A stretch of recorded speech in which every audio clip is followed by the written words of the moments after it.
Hey guys!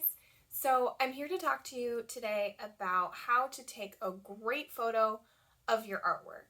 And you don't need a fancy camera to do this. In fact, a camera phone on, your phone or even a parent's phone is really the best tool for this. But even if all you have is an iPad or your Chromebook to take a picture of your artwork, that will work as well, okay? So the examples that I'm going to use today are with an artwork here that my friend Mr. A from Campbell made. And so I'm going to show you some different examples of ways that I photograph this, some things that you do want to do when you're photographing your artwork, and also some things that maybe you don't want to do, okay? So the first thing we're going to talk about is where to photograph your artwork, okay? Now you can put a little bit of tape on the back and hang it on a blank wall. You can also just put it on the ground, and that's my favorite way to do that. And so you can shoot photographs of your artwork indoors or outdoors. We'll talk about that with lighting in just a little bit. But my favorite way is to just place it on the ground. So you can see in some of the examples here that you can use really whatever you want as your background. You can use like your driveway with some cement. You can use the floors that are in your house. You can use grass in your backyard. If you want to get fancy with it, you can also just take a plain white or black sheet of paper that's bigger than the artwork and put that underneath. And so that way what's showing is not the grass or your carpet or your floors at home, but instead looks just like a nice white, neat background. So you can also try that as well if you have extra paper at home. The second thing that you want to remember is lighting. Now, you might think that the best way to photograph your artwork is on a really sunny day, but it's actually not. So a day like it shows right here, where it's nice and cloudy and the clouds are covering the sky, is actually the best time to photograph your artwork because you're not going to get too many shadows. When it's a summer day and the sun is coming down at about noon, it's going to be really hard to take photos of your artwork because you might get in the way with your shadows showing, okay? And so you want to think about lighting. If it is a cloudy day outside, take your artwork outside and take photographs of it out there. That's really my favorite way to photograph.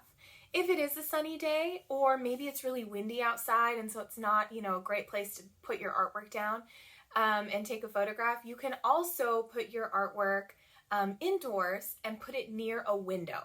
Okay, you want to make sure that the blinds or the shades or the curtains are open so that it's letting that light in through the window, and then you set your artwork down on the ground and photograph from there. Now, I was doing that earlier with my example, and you can see in the photo here, right, you can see my shadow.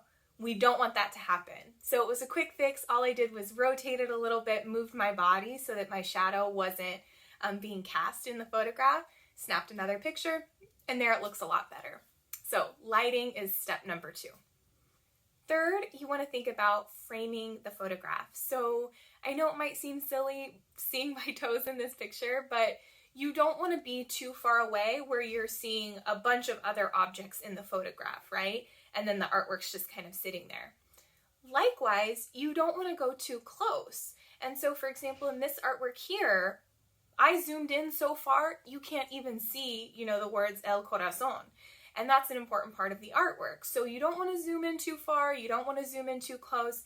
You want to make sure that your artwork fits pretty neatly inside the frame. You want to make sure that it's centered, right? Make sure that it's not, your camera isn't tilted in any way, or that the artwork is kind of off to the side. You want to make your artwork nice front and center, just like you would as if you were, going to frame your artwork. You want to put it right in the middle.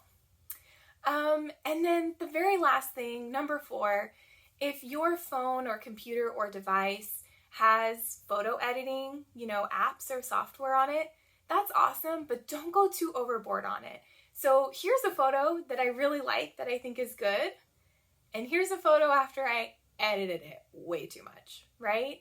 The reason why over editing your artwork is especially, a no-no is because the colors in your artwork are really important, and sometimes adding too many filters or too many effects to it can really drastically change the color. And so all of a sudden the artwork doesn't really look like the way it's supposed to look because the colors are different.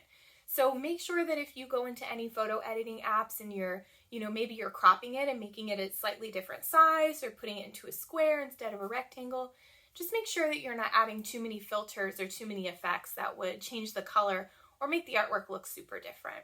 All right, you guys, with these 4 tricks in mind, I want you to go out, go forth, photograph beautiful pictures of your amazing artwork, and be sure to share them with others. All right?